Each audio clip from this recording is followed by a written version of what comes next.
Вулева, дай нещо сигнално жълто. Няма да е сигнално жълто. Аз за този търг ще дам този ключодържател с кучета. Той е с... няма голяма материална стойност, но за мен е символичен, защото описва една голяма част от моята личност и защото с него ще се опитам да апелирам към една определена категория хора, които споделят моята пък кауза. Тя е на природозащитник и най-вече на кучезащитник. Тази категория хора се занимава с спасяване. Тук също сме изправени пред спасяване.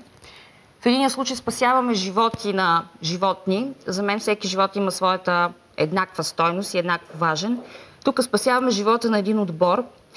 Апелирам към хората, които спасяват животни, да помогнат и тук, защото много добре всички те знаят, че спасяването е свързано с желанието на другите да бъдат съпричастни, с тяхната готовност да помогнат и да дарят.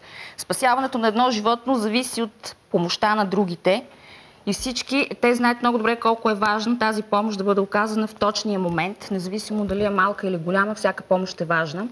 Затова се надявам да оценят, че и тук има нужда от помощ и да включат този свой дух на съпричастност. И не на последно място, винаги за природозащитниците казват, помагате на животните, ами хората, но природозащитниците са хората, които най-често се включват и в каузи, и в благотворителни акции, посветени на хора. Затова вярвам, че всички те ще помогнат и тук и ще бъдат също така съпричастни. Затова символично дарявам този ключодържател с кучета и се надявам всички, които спасяват животни, да спасят и отбора на Тити. Заповядай, Тити.